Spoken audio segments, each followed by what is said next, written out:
तो स्वागत है न्यू वीडियो में। गाइस लिटरली आज सीजन चेंज होकर कुछ 8 दिन हुए हैं। 8 दिन में बंदे लोग देखो स्कोर कितना तेज़ी से बढ़ा रहे हैं और बढ़ा तो रहे हैं ग्लिच मार के। ठीक है, ये देखो इसका मैच देखो, मैच दिखा दो 720 मैच।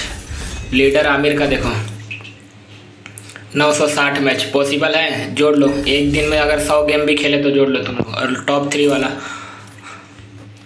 देखो और ये ग्लिच तो यूज करते हैं प्लस हैकर भी लेके खेलते हैं, तो इसकी वजह से पोजीशन सेट नहीं हो पा रहा है। हम लोग का भी रियल आईडी है जिस पे हम लोग पुश कर रहे हैं। 10 गेम में कम से कम 9 गेम हैकर आ रहेगा इस, तो क्या करें। प्राइम 8 वाले बंदे लोग हैक लगा के खेल रहे हैं आईडी पे।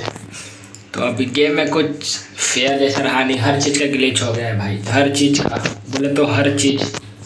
0 HP पे बुया लेना, डबल डिवाइस भाई, कुछ नहीं गेम में फेयर जैसा कुछ रहा नहीं, बस ख़त्म है गेम भाई। ऐसे ही चलता रहा तो आने वाले समय में गेम ख़त्म है।